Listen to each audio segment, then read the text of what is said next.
안녕하십니까. 인공지능 미래 융합교육원 원장이자 지난 37년간 대학 강단에서 청춘들의 흥망성쇠를 목격해온 미래교육학자 신종우 교수입니다. 오늘 저는 교육자로서의 양심을 걸고 어쩌면 제 얼굴에 침을 뱉는 것일지도 모르는 참담한 심정으로 이 자리에 섰습니다. 지금 이 순간에도 도서관에서 혹은 고시원에서 밤을 새워가며 전공 서적과 씨름하고 있을 이 땅의 수많은 대학생 여러분, 그리고 그들의 뒷바라지를 위해 허리가 휘는 학부모님들께 저는 오늘 아주 불편하고 고통스러운 진실을 고발하고자 합니다. 그것은 바로 우리 사회와 대학이 지난 수십 년간 공고히 다져온 거대한 거짓말, 즉 대학 4년 동안 교수님 말씀 잘 듣고 학점 관리 잘하고 스펙 열심히 쌓으면 내 인생은 탄탄대로가 열릴 것이다 라는 달콤한 속삭임에 대한 이야기입니다. 저는 이것을 단호하게 가스라이팅이라고 규정합니다. 가스라이팅이 무엇입니까? 타인의 심리나 상황을 교묘하게 조작해 그 사람이 스스로의 판단력을 의심하게 만들고 결국 타인에게 의존하게 만드는 정서적 학대 행위 아닙니까? 지금의 대학 교육이 학생들에게 가하고 있는 행위가 이와 무엇이 다릅니까? 세상은 천지개벽의 수준으로 바뀌고 있는데 강의실 안에서는 20세기, 아니 19세기의 지식을 주입하며 이것만 외우면 성공한다고 세뇌하고 있지 않습니까?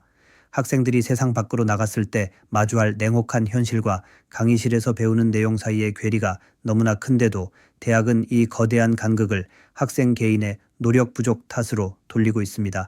이것이 가스라이팅이 아니면 무엇이겠습니까? 오늘 저는 이 거대한 사기극에 막을 내리고 여러분이 처한 현실을 냉정하게 직시하도록 만들고자 합니다. 여러분은 혹시 모범생의 저주라는 말을 들어보셨습니까?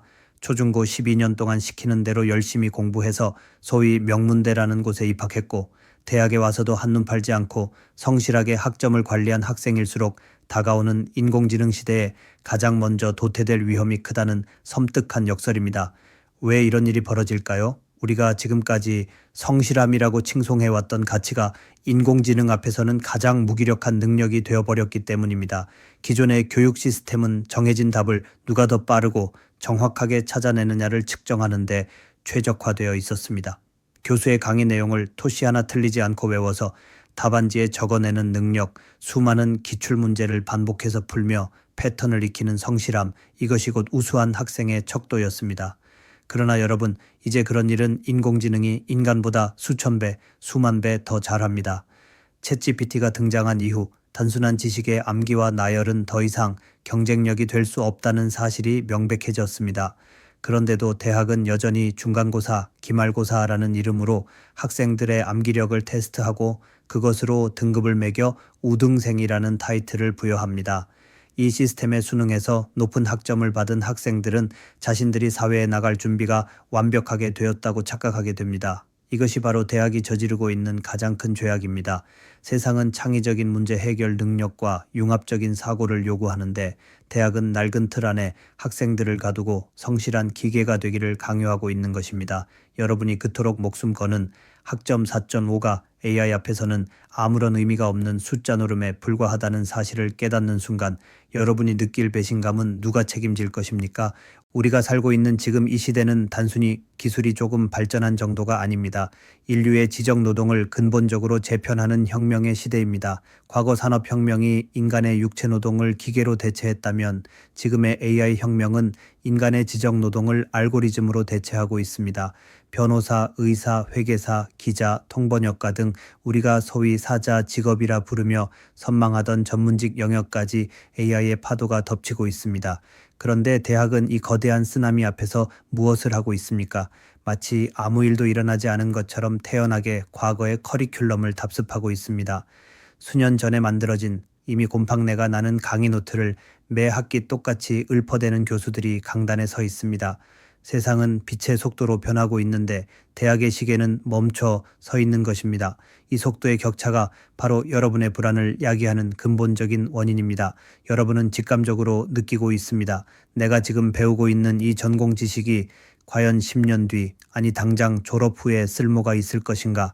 이 질문에 자신 있게 그렇다고 대답할 수 있는 교수가 과연 몇이나 되겠습니까? 대학은 여러분에게 AI 시대에 대비해야 한다고 말하면서도 정작 그 방법에 대해서는 침묵합니다. 그저 코딩을 배우라는 식의 단편적인 처방만 내놓을 뿐 인공지능과 어떻게 협업하고 인공지능이 하지 못하는 인간 고유의 영역을 어떻게 키울 것인지에 대한 근본적인 교육은 방기하고 있습니다. 이것은 명백한 직무유기입니다. 저는 교육자로서 동료 교수들에게도 쓴소리를 하지 않을 수 없습니다. 우리는 반성해야 합니다. 강단에 서 있는 우리 교수들부터가 세상의 변화를 읽지 못하고 혹은 애써 외면하며 기득권에 안주하고 있습니다. 자신의 전공 분야가 영원할 것이라는 착각, 자신이 가르치는 지식이 여전히 절대적인 진리라는 오만에 빠져 있습니다. 학생들은 스마트폰 하나로 전 세계의 최신 정보에 접속하고 AI를 통해 교수보다 더 빠르고 정확한 답을 찾아내는 시대입니다. 그런데 교수가 권위적인 태도로 일방적인 지식 전달만 고집한다면 그 강의실은 이미 죽은 공간입니다. 학생들이 강의 시간에 딴짓을 하고 집중하지 못하는 것을 학생들의 태도 불량 탓으로 돌려서는 안 됩니다. 그것은 시대착오적인 교육 방식에 대한 학생들의 무언의 저항이자 살려달라는 구조 신호입니다. 교수들은 이제 지식의 전달자가 아니라 지식의 가이드, 즉 안내자가 되어야 합니다. 수많은 정보의 홍수 속에서 어떤 정보가 가치 있는지 판단할 수 있는 안목을 길러주고 AI를 도구로 활용하여 더 높은 차원의 문제를 해결할 수 있도록 코칭하는 역할로 변화해야 합니다. 만약 교수 스스로가 AI를 배우고 활용하려는 노력을 하지 않는다면 그는 학생들에게 나처럼 도태되라고 가르치는 것과 다름없습니다.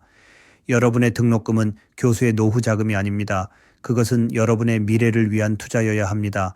그런데 지금 대학은 그 투자에 합당한 미래 가치를 제공하고 있습니까?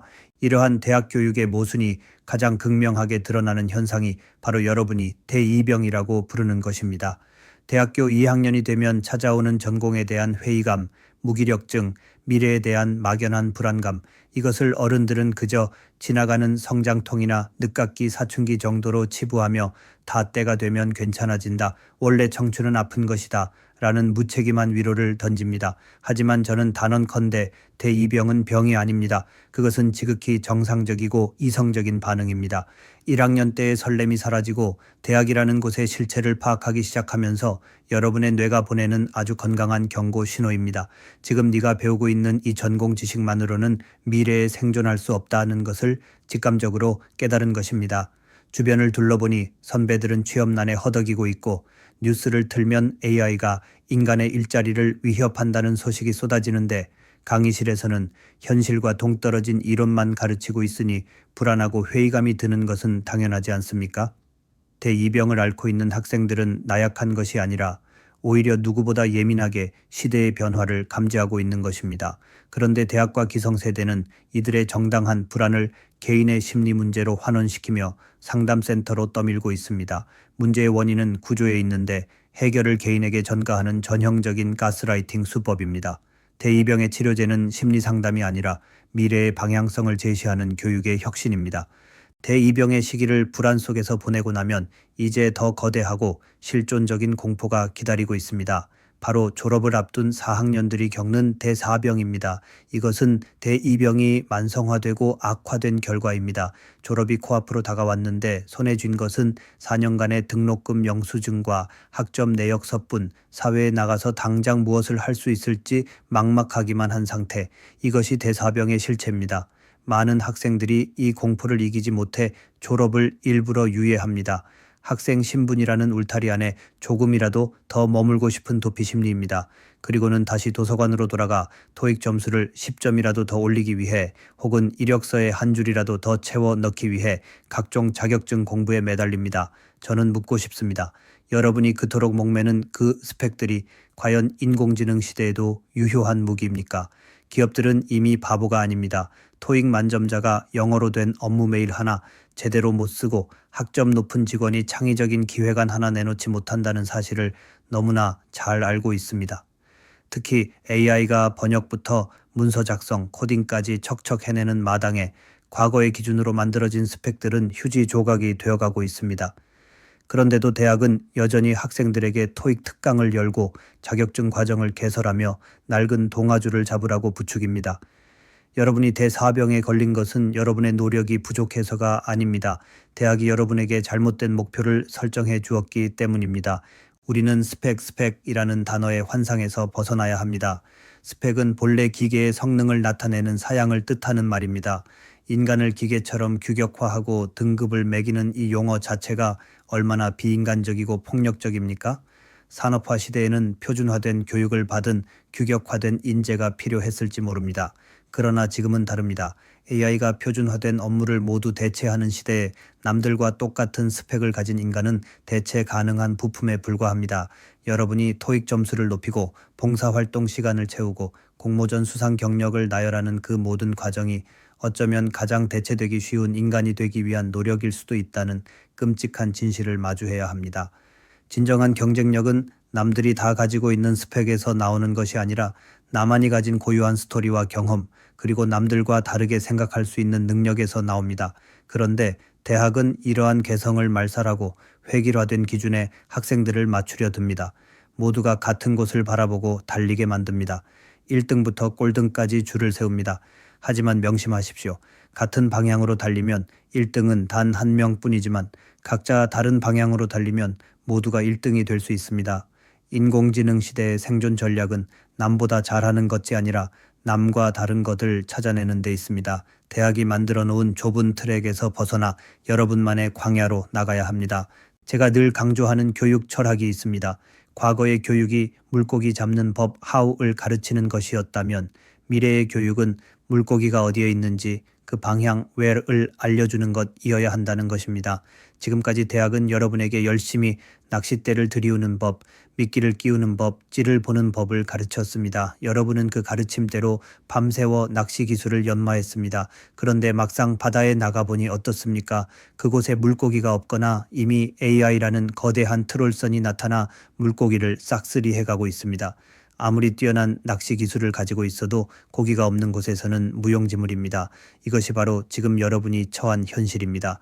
대학은 여러분에게 낚시 기술만 가르쳤지 바다의 조류가 어떻게 바뀌고 있는지, 물고기 떼가 어디로 이동하고 있는지에 대한 거시적인 안목과 방향성을 가르쳐주지 않았습니다. 이제 교육의 패러다임은 완전히 바뀌어야 합니다. 지식과 기술은 AI가 제공합니다.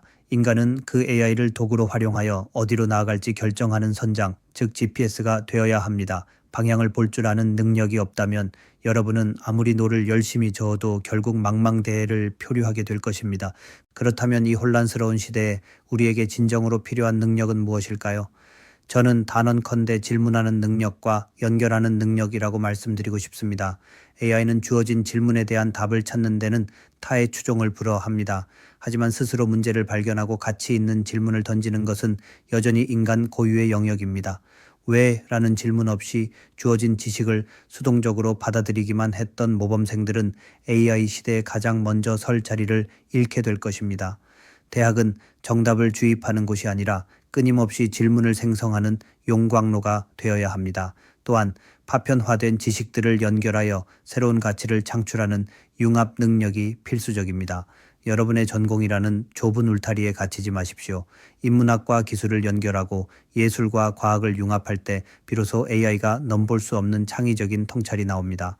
여러분의 전공 지식 하나만으로는 세상을 바꿀 수 없습니다. 그것은 다른 분야와 만났을 때 비로소 강력한 시너지를 발휘하는 하나의 재료일 뿐입니다. 대학 4년은 이 재료들을 어떻게 조합하고 요리할지 실험하는 기간이어야 합니다. 그런데 현실은 어떻습니까? 전공 장벽은 높기만 하고 융합 교육은 구호에 그치는 경우가 허다합니다. 저는 여러분에게 촉구합니다. 이제 더 이상 가스라이팅 당하지 마십시오. 대학이, 교수가, 기성세대가 정해놓은 낡은 성공 방정식에 여러분의 귀한 청춘을 끼워 맞추지 마십시오. 착한 학생 콤플렉스에서 벗어나야 합니다. 교수의 말에 무조건 순종하는 것이 미덕인 시대는 지났습니다. 강의 내용이 시대에 뒤떨어졌다고 생각되면 당당하게 문제를 제기하고 변화를 요구하십시오. 여러분은 비싼 등록금을 내고 교육 서비스를 제공받는 소비자이기도 합니다. 불량품을 제공받고도 가만히 있는 것은 현명한 소비자가 아닙니다. 강의실의 주체는 교수나 대학 본부가 아니라 바로 학생 여러분입니다. 여러분이 침묵하면 아무것도 변하지 않습니다. 적극적으로 수업에 참여하고 끊임없이 질문하고 교수들을 귀찮게 하십시오. 그들이 안주하지 못하도록 끊임없이 공부하고 변화하도록 자극하십시오. 그것이 여러분의 권리이자 의무입니다. 여러분의 지적 반항심이야말로 죽어가는 대학을 살리고 여러분의 미래를 구원할 유일한 희망입니다. 이제 여러분은 스스로 자신의 인생 GPS를 켜야 합니다. 누구도 여러분의 미래를 대신 설계해 주지 않습니다. 대학 4년은 교수님이 떠먹여주는 지식을 받아먹는 기간이 아니라 내가 주도적으로 나의 지도를 그려나가는 기간이어야 합니다. 남들이 만들어 놓은 길을 따라가는 모범생이 아니라 없는 길을 만들어가는 모험생이 되십시오. 학점 관리에 쏟는 에너지의 절반만이라도 세상의 변화를 읽고 나 자신을 탐구하는 데 쓰십시오. 내가 진정으로 좋아하는 것은 무엇인지, 내가 어떤 문제를 해결할 때 가슴이 뛰는지, AI 시대에 나의 어떤 강점을 무기로 삼을 것인지 치열하게 고민해야 합니다. 이력서에 채울 스펙을 쌓는 대신 여러분만의 포트폴리오를 만드십시오. 블로그에 꾸준히 자신의 생각을 기록하든, 유튜브를 통해 자신만의 콘텐츠를 세상에 공유하든, 혹은 마음 맞는 친구들과 작은 프로젝트를 시작해보든 나라는 브랜드를 구축하는 구체적인 결과물을 만들어내야 합니다. 그것이 AI가 범람하는 세상에서 여러분의 존재를 증명하는 가장 확실한 방법입니다. 저는 이 자리에서 약속합니다. 저 신종우는 앞으로도 강단에서 그리고 다양한 매체를 통해 이 불편한 진실을 외치는 것을 멈추지 않을 것입니다. 동료 교수들에게 따돌림을 당하고 대학 본부로부터 미운 털이 박히더라도 상관없습니다. 제 눈앞에 있는 여러분의 불안한 눈빛을 외면하는 비겁한 교육자가 되지는 않겠습니다. 저는 여러분에게 거짓 희망을 팔지 않겠습니다. 다 잘 될 거야 라는 무책임한 말 대신 지금은 위기다. 하지만 우리가 방향만 제대로 잡으면 엄청난 기회가 될 수 있다고 냉정하게 말하겠습니다. 그리고 그 방향을 함께 고민하고 찾아나가는 동반자가 되겠습니다. 37년간 쌓아온 저의 경험과 51개의 특허를 통해 얻은 통찰, 그리고 인공지능 미래 융합교육원자 N그로서 접하는 최신 기술 트렌드를 모두 동원하여 여러분이 AI 시대의 파도를 타고 비상할 수 있는 구체적이고 실질적인 생존 전략을 제시할 것입니다. 저를 이용하십시오. 저의 지식과 경험을 여러분의 것으로 만드십시오. 저는 기꺼이 여러분의 디딤돌이 되겠습니다. 여러분, 두려워하지 마십시오. 불안은 무지에서 오고 공포는 불확실성에서 옵니다. 우리가 지금 느끼는 이 막막함은 미래가 정해져 있지 않기 때문에 오는 당연한 감정입니다. 하지만 반대로 생각하면 정해져 있지 않기 때문에 우리가 만들어갈 수 있다는 뜻이기도 합니다. AI 시대는 과거의 기득권과 질서가 무너지는 혼돈의 시대이지만 동시에 그 어떤 시대보다 계층 이동의 사다리가 활짝 열려 있는 기회의 시대이기도 합니다. 학벌이나 스펙 같은 과거의 계급장은 이제 힘을 잃어가고 있습니다. 오직 실력과 창의성 그리고 변화에 적응하는 능력만이 새로운 시대의 권력이 될 것입니다. 대이병과 대사병이라는 이름으로 찾아온 이 성장통을 외면하지 말고 정면으로 마주하십시오. 그 고통 속에서 여러분은 단단해질 것이고 새로운 길을 발견하게 될 것입니다. 여러분의 불안을 에너지로 바꾸십시오. 미래의 인재는 어떤 모습일까요? 저는 그들을 AI 지휘자라고 부르고 싶습니다. 그들은 AI의 작동 원리를 이해하고 있지만 기술 자체에 매몰되지 않습니다. 대신 인문학적 소양과 윤리적 판단력을 바탕으로 AI에게 올바른 명령을 내리고 AI가 산출한 결과물을 비판적으로 검토하여 최종적인 의사결정을 내리는 주체입니다. 그들은 끊임없이 배우는 학습, 민첩성, 러닝 애질리티를 가지고 있으며 낯선 문제에 부딪혔을 때 두려움 없이 뛰어들어 해결책을 찾아내는 회복 탄력성을 지니고 있습니다. 그리고 무엇보다 기계는 가질 수 없는 따뜻한 공감 능력으로 타인과 소통하고 협력할 줄 아는 사람입니다. 이것이 바로 우리 대학이 길러내야 할 인재상이며 여러분이 지향해야 할 목표입니다. 결코 불가능한 목표가 아닙니다. 여러분 안에는 이미 그러한 잠재력이 잠자고 있습니다. 단지 잘못된 교육 시스템에 의해 억눌려 있었을 뿐입니다. 이제 그 잠재력을 깨워야 할 때입니다. 간곡히 호소합니다. 더 이상 열심히 공부만 하면 성공한다는 악마의 속삭임에 속지 마십시오. 그것은 여러분의 영혼을 잠식하고 미래를 망치는 가장 달콤하고도 위험한 거짓말입니다. 대학의 낡은 울타리를 박차고 나오십시오. 스스로 생각하고 스스로 질문하고 스스로 길을 찾으십시오. 세상은 넓고 할 일은 많습니다. 인공지능은 여러분의 일자리를 뺏는 적이 아니라 여러분의 능력을 무한대로 확장시켜줄 가장 강력한 아군이 될 수 있습니다. 중요한 것은 여러분의 마음가짐입니다. 수동적인 피해자로 남을 것인가 아니면 능동적인 개척자가 될 것인가 선택은 여러분의 몫입니다. 부디 오늘 저의 피를 토하는 심정의 외침이 여러분의 잠든 의식을 깨우는 죽비 소리가 되기를 간절히 바랍니다. 여러분의 건투를 빕니다. 감사합니다. 오늘 저의 강연이 여러분의 삶에 작은 파문이라도 일으켰다면, 그래서 이 거대한 가스라이팅에서 벗어나 주체적인 삶을 살기로 결심했다면 주저하지 말고 구독과 좋아요, 댓글과 알림 설정을 눌러주십시오. 여러분의 작은 행동이 모여 우리 교육을 바꾸고 더 많은 청춘들을 깨우는 거대한 물결이 될 것입니다. 함께 변화를 만들어 갑시다.